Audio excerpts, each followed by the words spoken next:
I'd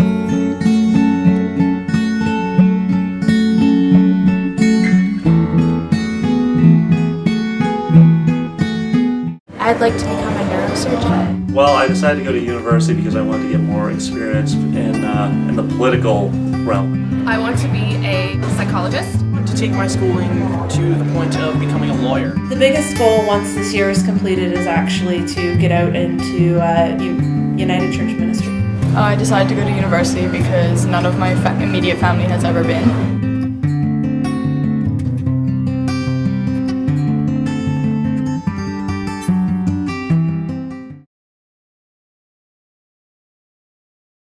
A lot of students just cannot afford it, and that's making them to drop out of university, and you're losing a lot of bright minds because of that.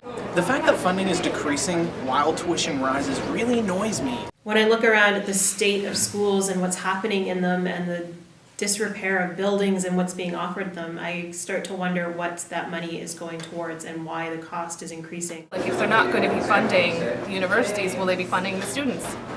Really, where's that money going to come from? It's going to come from the students' pockets, and our pockets are pretty empty. Yeah, I actually know a few people who won't go to school because they don't want to owe like 30 grand at the end of their education, and they're very scared to. This year, my loan didn't even cover my tuition, let alone give me living expenses, so it has been very difficult. I wasn't aware of bursaries that I could have applied for. It was just loans that I could apply for. Currently I'm working 2 jobs and getting my education by paying through it by the 2 jobs I'm working right now. I'm in my 3rd year and I am 42 grand in debt despite working 3 jobs. By the time I'm done, probably somewhere closer to like 80, 90. So far, $40,000 from a bank and approximately $20,000 from provincial loans, which I feel is more than enough for anyone to ever have to take on. I've actually had to accumulate to this date probably about $42,000. About $14,000 because I live out of town, so I have to live on campus, which is quite expensive. I did not qualify for provincial or federal loans this year, so I have a student line of credit and I work part-time at a grocery store. I'm gonna owe well over $70,000.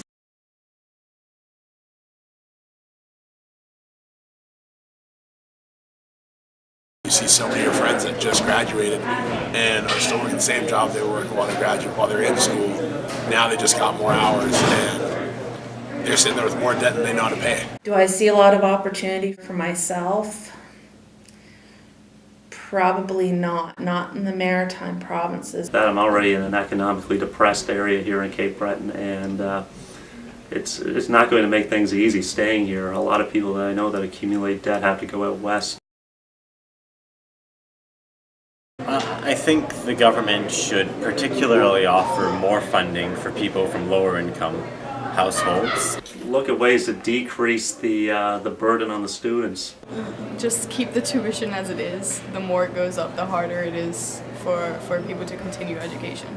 If you can loosen up some of the debt, people are able to work outside of the system and come up with new ideas, come up with creative ways to help our economy, to help other people.